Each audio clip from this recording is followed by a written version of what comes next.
Open your eyes. Mga kapatid, kailangan nating maunawaan. Hindi tayo magtatagumpay sa lakas natin. Hindi sa galing, hindi sa dami ng alam sa doktrina, hindi sa ganda ng boses sa worship o sa tagal mo sa church.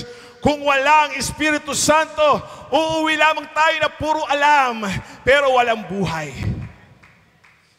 Ha? I have some illustration. Yung gasoline versus oil. Think of a car. Isipin natin yung mga sasakyan natin. Kahit bagong-bago, imported, o luxury vehicle, kapag walang langis sa makina, ano mangyayari? Masisira. Magandang tingnan sa labas, pero sa loob, unti-unting nasisira. Ganyan din ang Kristiyano na hindi nagpapabusog sa presensya ng Diyos. May uniform sa church, pero walang apoy. May post ng Bible verse araw-araw, pero walang personal prayer life. May ministry, pero wala namang intimacy with Jesus. Woo! Langis ang nagpapadula sa galaw ng Kristiyanong buhay. Kapag walang langis, kumikis-kis lang, bumabagal, nasisira. Gising pa ba ang lahat? Naalala niyo si Samson? Sinong nakakaalala kay Samson? Mga young people, alam niyo ang kwento ni Samson? Sino si Samson? Ano apelido niya? Delilah. Ha? Naalala niyo si Samson? Malakas. Aray ko. Pinili ng Diyos. May mission.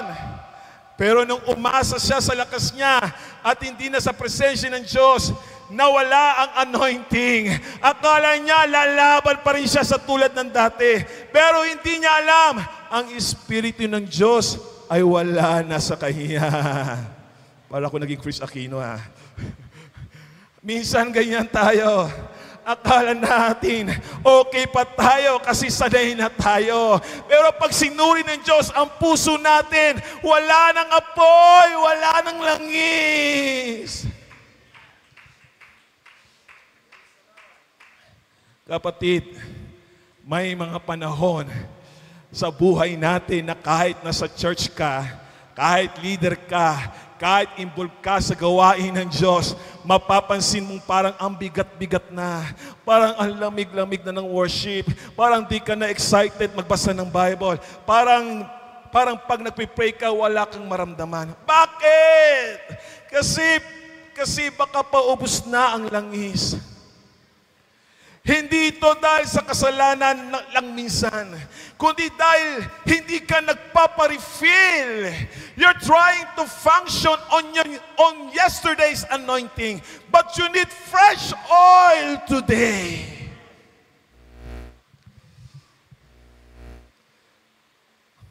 Araw-araw dapat may langis.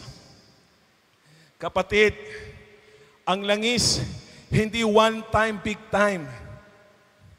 Araw-araw tayong kailangang magpapuspos. Araw-araw tayong kailangang napupuspos. Araw-araw tayo kailangang magpakasariwa. Hindi pwedeng Sunday lang, hindi pwedeng youth camp lang, hindi pwedeng every special gatherings lang, hindi pwedeng kung mayroong revival service lang. Kailangan mong lumapit kay Lord sa ordinaryong araw. Pag ikaw ay mag-isa sa kwarto mo, pag nagkukommute ka, habang naglalakad ka at manalangin, Lord, give me oil again. Refill me today. Ayokong maubos. Ayokong mapagod na walang saysay. Ayokong maging dry.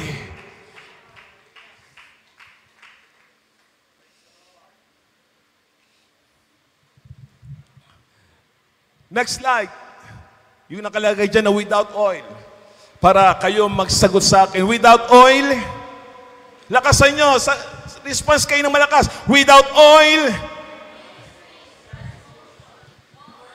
Without oil.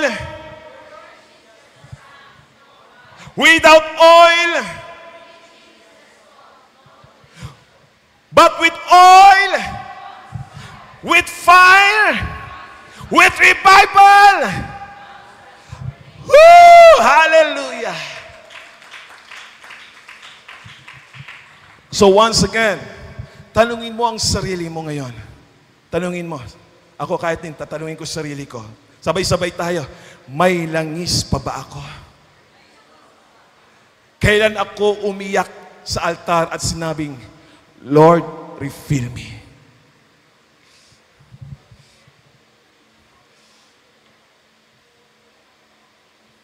Hingang malalim muna tayo. Let's go to point number 2. The wise virgins brought extra oil.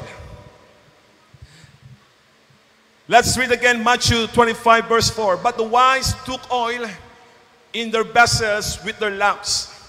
Mga kapatid, hindi lang ito kwento ng 10 dalaga.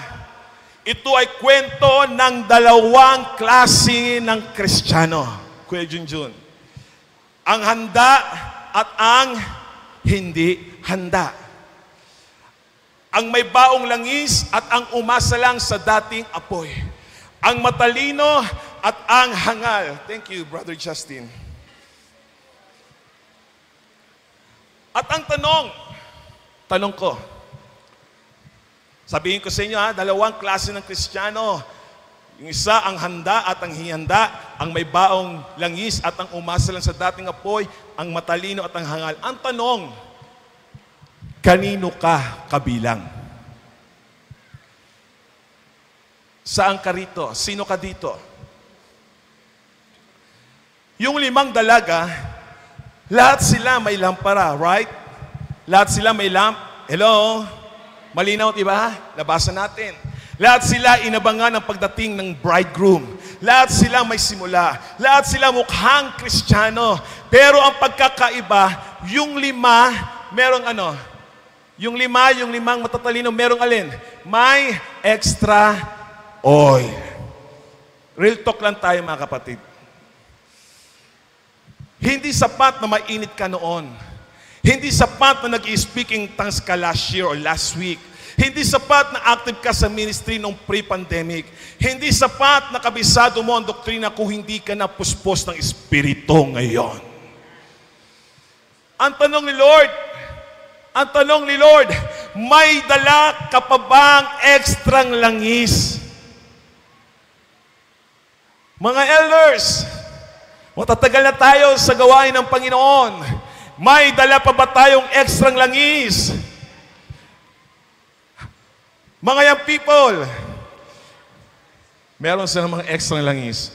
Huwag niyo pababayaan yan. Mga elders, tayo, meron ba tayong extra langis? Meron kasi nga, nagpapatuloy tayo. Amen? Hallelujah! Ang extra langis, mga kapatid, ay hindi automatic. Hindi ito binibigay ng sapilitan. Ito ay resulta ng disiplina at yung pagkauhaw natin sa Diyos. Amen? Ang mga matatalinong dalaga, hindi tamad.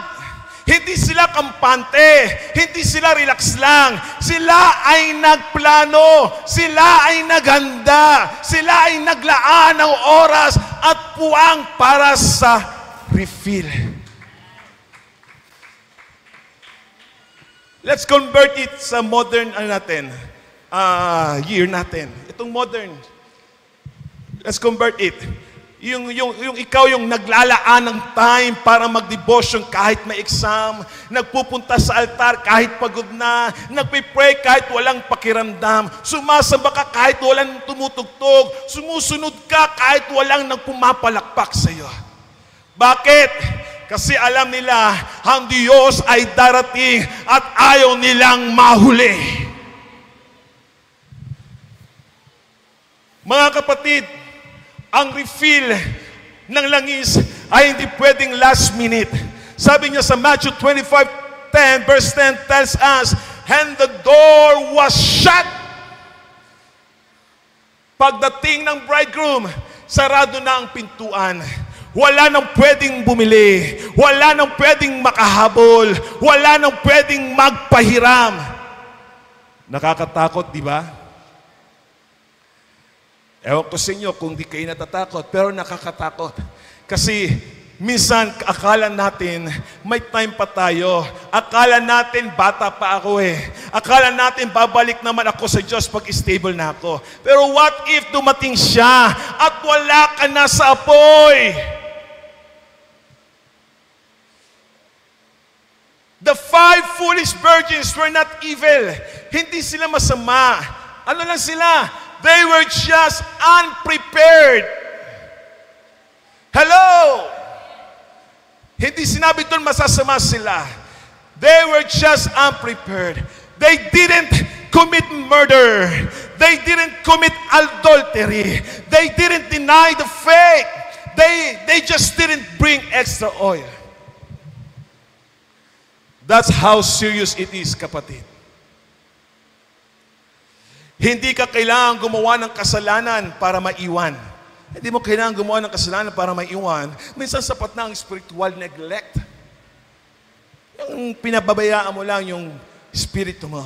Hindi ka kailangan umalis sa church. Minsan sapat na ang pagiging complacent. Hindi ka kailangan mag-backslide. Minsan sapat na ang pagiging dry. Amen! Kaya ngayong araw, habang bukas pa ang pintuan ng grasya, habang may panahon pa, habang tumutunog pa ang mensahe ng give me all, keep me burning, gawin mo ang dapat gawin. Ito mga kapatid, ito ang dapat mong gawin. Hallelujah! Ibalik mo ang iyong altar. Balikan mo ang iyong commitment. I-rekindle mo ang iyong fire. Magdagdag ka ng langis. Mag-extra ka ng prayer. Mag-extra ka ng worship. Mag-extra ka ng salita ng Diyos. Woo! Dahil darating ang oras, hindi na sapat ang sapat. Kailangan mong magbaon ng sobra. Sabi mo sa sarili mo ngayon, sabay-sabay tayo, hindi ako papayag na mawala sa presensya ng Diyos. Repeat after me na lang. Magdadala ako ng extra oil. Magpapapuspos ako. Maghahanda ako. Alam nyo, hindi ko yan pinauulit-ulit sa inyo para repeat after me lang ha. Dapat mula sa puso. We're not, di tayo nakikipagbiruan sa salita ng ating mahal na Panginoon. Kung tayo committed sa salita o may commitment tayong pinangahawakan, dapat totoo. Honest. Amen? This is not the time to be shallow. This is not the time to be relaxed. This is the time to get serious, to get filled, to get ready. Mga kapatid, hindi lang basta naghihintay ang 5 matatalinong dalaga. Naghanda sila. Hindi lang sila umasa na okay na ang dating anointing. They carried extra oil. Why? Because they understood one powerful truth. Kung gusto mong manatiling nagliliyab, hindi pwedeng sapat lang.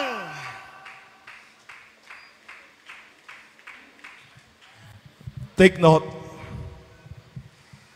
Parehas silang may lampara. Pareho silang may commitment. Pareho silang excited sa pagdating ng groom. Pareho silang nakatulog. 10 virgins. Pero bakit naiwan ang 5? Ha? Kasi wala silang extra oil.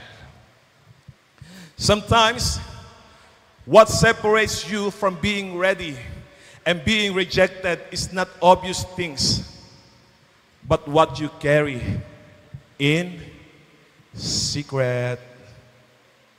Ulitin ko. Sometimes, what separates you from being ready and being rejected is not the obvious things, but what you carry in secret. Ang langis ay hindi ipinapakita. Dala mo ito sa lalagyan mo. Ibig sabihin, ang tunay na handa ay hindi lang magaling sa labas, puspos sa loob. Hindi ito literal na langis lang. Ito ay lifestyle. Ang extra oil, hallelujah, ang extra oil ay extra worship kahit walang nag-uudyok. Extra prayer kahit walang nakakakita. Extra obedience kahit walang palakpak.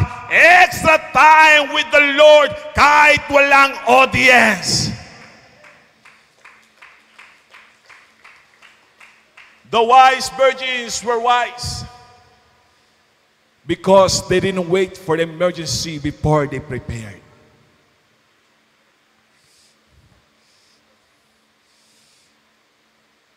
Hallelujah. Katulad ng mga young people na hindi lang nagpupunta sa lahat ng gawain para lang magpa-picture, kundi maranasan si Lord. Yung mga men's natin na kahit pagod sa trabaho, tumutulong sa devotions ng pamilya. Yung mga mother natin dito, hallelujah, mga women's natin na hindi lang nagpe-Facebook, kundi nagpe-Facebook. Nagbabasa ng Biblia araw-araw. Yung mga worship leader na hindi lang magaling kumanta, kundi umiiyak sa panalangin bago mag-serve. Yung mga usher natin na kahit walang pumapansin, nagsiserve faithfully, may apoy sa puso. That's what it means to carry extra oil. Hindi lang galaw, may gatong.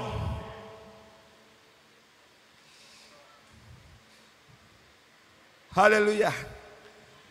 Yung foolish virgins, sa tingin nila, sapat na ang dala nilang langis. Hindi nila inisip na pwedeng matagalan. Hindi nila inisip na pwedeng madelay. Hindi nila inisip na pwedeng hindi ayon sa plano nila ang timing ng Lord. And that's the danger. Yung feeling mo okay pa, pero hindi ka na pala handa. Huwag kang makontento na may apoy pa ako, konti. Talungin mo sarili mo, paano kung matagalan pa si Lord? Hindi pa ako bukas. Handa pa ba ako bukas? Next week, next year. Imagine this. Lumalabas ka ng bahay, akala mo, alam mong baka matagalan ka, dalawa lang ang choice mo. Aasa ka na lang na hindi ka malobat o magdadala ka ng extra power bank. Ang Kristiyanong wise, laging may spiritual power bank. May recharge source. May backup. Hindi umaasa sa hype. Kasi alam niya, darating ang panahon na madidelay ang bridegroom at kailangan niyang manatiling nagniningning. Amen? Hallelujah. Tapikin mo yung katabi mo. Tanungin mo, may langis ka pa ba? Sa kaliwa, may langis ka pa ba? Sa kanan, may langis ka pa ba? Sa likod, may langis ka pa ba? Sa harapan mo, may langis ka pa ba? Pengi naman. Pengi naman ako niyan. Pag nanghingi sa inyo, bibigyan niyo ba? Kung sobra-sobra. Hallelujah.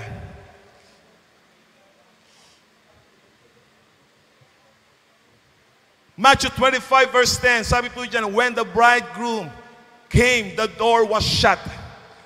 Ito ang pinakamasakit na bahagi, mga kapatid.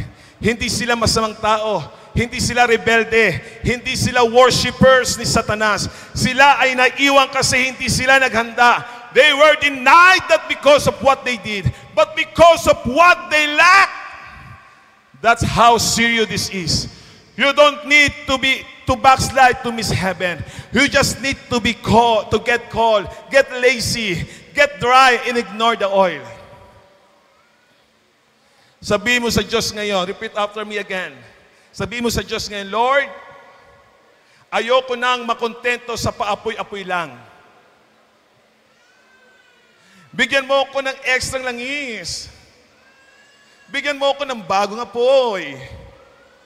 I want to be like the wise virgins. Always ready, always burning. Why did the wise virgins bring extra oil? Because they knew they couldn't rely on borrowed fire. Because they knew the wait could be longer because they knew only those who are prepared will enter. Point number 3. The foolish virgins missed the bridegroom. Matthew 25:10 verse to 12. And the door was shut. Afterward came also the other virgins, saying, Lord, Lord, open to us.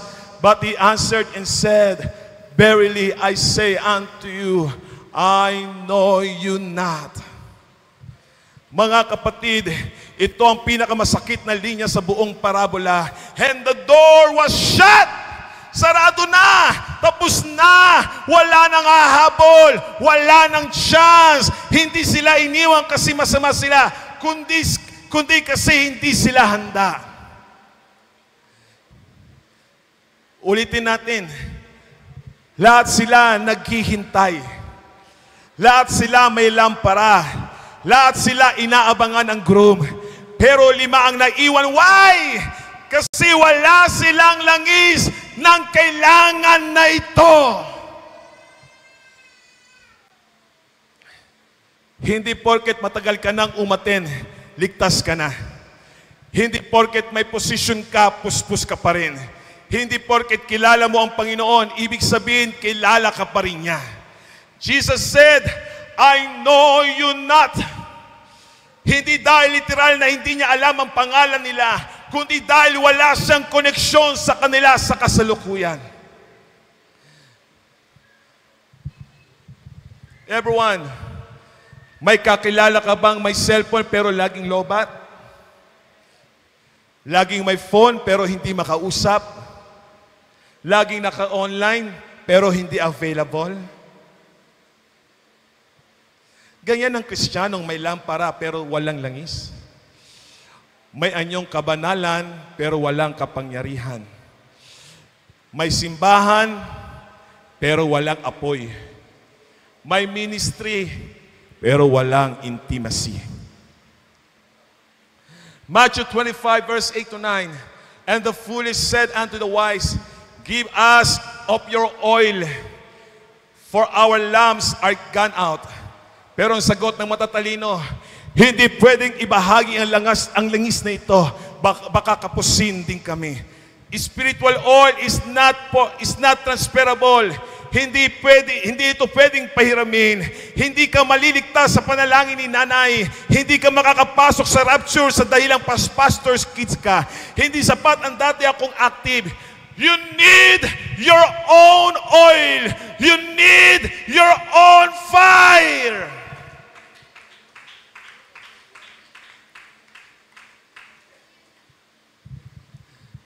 Alam mo kung bakit nakakakilabot ang linyang the door was shut?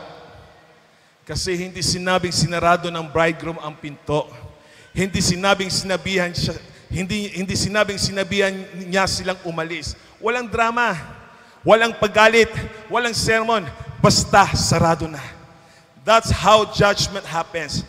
Quietly, certainly, and permanently.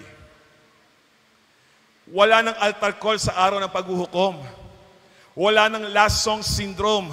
Wala nang time para magsisi. When the door shuts, it shuts.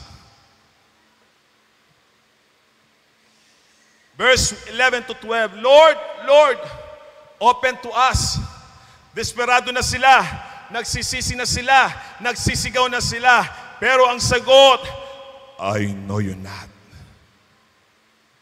Nakakalungkot isipin, mga kapatid, ng ilang tao, magigising lang pag sarado na ang pinto. Maiiyak lang kapag wala ng sagot ni Lord.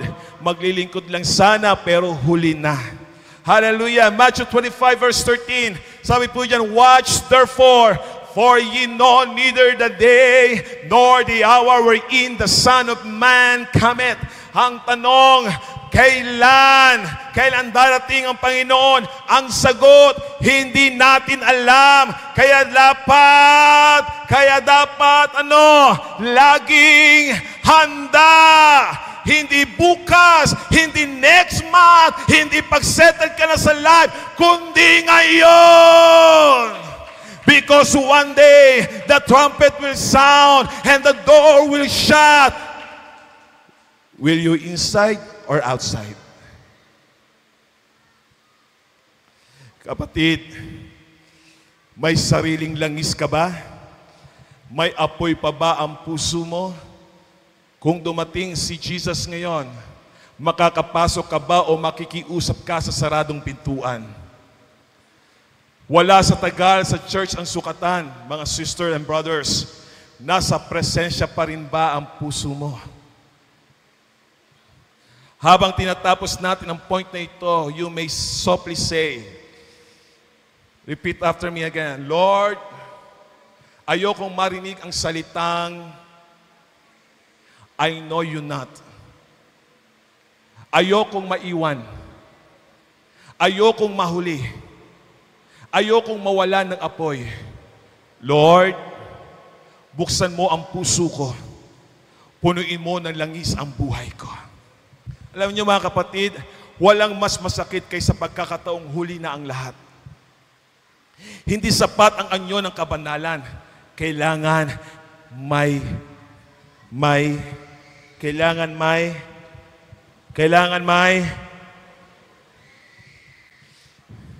wala nang pahiram ng apoy sa araw ng paghuhukom. Ngayon ang araw ng paghahanda. Hindi tayo pwedeng maging hangal na dalaga. Kailangan nating maging handa. Last point. Point number 4. Give me oil. Keep me burning. Ito yung daily prayer. Basahin po natin sa Psalms chapter 51 verse 11. Cast me not away from thy presence, O Lord, and take not thy Holy Spirit from me. Mga kapatid, dumating na tayo sa huling punto ng mensaheng ito. Ngunit ito rin ang pinakamahalaga. Dahil pagkatapos nating maunawa ng kahalagahan ng langis, ang panganib ng pagkaubos at ang sakit ng maiwan, ito naman po ngayon ang tugon ng pusong handang muling magliyab. Sasabihin natin, Lord, give me oil, keep me burning. Marami sa atin, kapag revival service o youth camp o any kind of altar calling, umiiyak, nag-aapoy, punong-puno. Pero pagkatapos ng ilang araw, balik uli sa lamig, balik uli sa kalamnan, balik uli sa pagiging empty. Why? Kasi hindi nagiging lifestyle ang panalangin na ito. Give me oil, Lord! Ay hindi lang panalangin every revival service, every service, kundi sa CR ka man, sa biyahe mo, sa opisina mo, sa classroom mo, sa kwarto, sa bawat araw ng buhay mo. Give me oil and keep me burning. Because you don't need the fire once a year. You need it every single day. Hindi ka mag-aapoy spiritually nang hindi sinasadya. Walang apoy na nabubuhay sa kalye ng kaswalidad. You must fight for your altar time.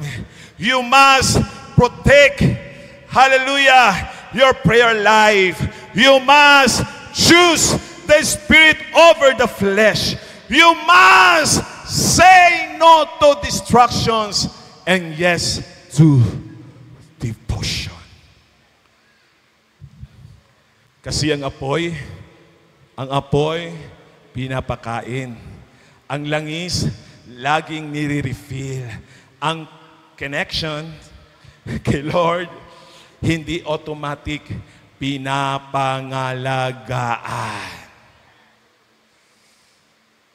Sabi ni David sa Psalms chapter 51 verse 11, cast me not away from thy presence and take not thy Holy Spirit from me. David wasn't afraid of losing the crown. He was afraid of losing the presence. Hindi niya hiniling, ibalik mo ang trono ko. Ang panalangin ni David, huwag mo lang alisin ang espiritu mo sa akin. Bakit? Kasi alam niya, mas gugustuhin niya ng mawala ng lahat, huwag lang ng apoy ng Diyos. Kapatid, ganito ba tayo manalangin? Mas malaga pa ba talaga ang presensya ng Diyos kaysa sa goals mo, sa trabaho mo, sa love life mo, sa ministry mo, sa self-image mo? Walang langis kung walang sisidlan. Walang pupunuan o pupunuin kung walang espasyong bakante. Kaya tanungin mo ang sarili mo, may lugar pa ba sa puso mo para kay Lord? Busy ka ba sa lahat pero wala ng oil refill? Give God space. I-rearrange mo ang oras mo para unahin siya. Give Him your first hour, not your last. Give Him your soul, not just your schedule. Kung gusto natin manatiling naglalagablab, dapat araw-araw mo siyang pinapapasok. Hallelujah! Hindi mo ito mahihiling kung hindi mo naaamin sa sarili mo na, Lord, nauupos na ako. Lord, pagod na ako. Lord, dry na ako. Lord, hindi ko na kayang mag-isa. Lord, give me oil. Ang tunay na revival ay nagsisimula sa pagkabasag. Ang tunay na apoy ay sinisindihan sa altar ng pagsuko. At ang tunay na pagpapapuspos ay ibinubuhos sa mga pusong handang tumanggap. Sabihin mo to sa puso mo, mula sa puso mo. Repeat after me again, Lord, bigyan mo ko ng langis. Hindi ko gusto ang hype. Gusto ko ang tunay na presensya mo. Punuin mo ko muli. Pasindihan mo muli ang altar ng aking puso. Gusto kong magliyab, hindi lang tuwing may service, kundi habang buhay ako. Repeat after me again, Lord, I don't want to be a flicker. I want to be a flame. Yeah, mababasa niyo na dyan. I don't want to shine for one night. I want to burn for a lifetime. So give me oil and keep me burning. Mga kapatid, hindi pa sarado ang pinto. Hindi pa huli ang lahat. At habang bukas pa ang biyaya, ito na ang araw para manalangin. Give me oil, keep me burning. This is not a message. This is a wake-up call. This is a cry for revival. This is a call to come back to the altar. Will you answer? Will you burn again? Mga kapatid, tapos na ang mensahe. Tapos na ang outline. Pero ang tanong, tapos na ba ang Panginoon sa'yo? Hindi pa. Dahil ngayon, tinatawag ka niya. Tinatawag ka niya sa altar. Hindi lang sa altar sa harap ng simbahan, kundi altar sa puso mo. At kung may boses ka pang naririnig ngayon na bumubulong, may bumubulong sa'yo, anak, nauupos ka na. Anak, bumalik ka sa apoy. Anak, gusto kitang punuin muli. Huwag mong ipagpaliban. Lumapit ka ngayon. Ito ang oras na paglapit natin ngayon, mga kapatid. Kung gusto niyo lumapit, narito. Hindi pa huli. I want everyone na nasa hulihan na hindi pa nakakaranas ng Holy Ghost baptism. I encouraging you. Dito sa harap,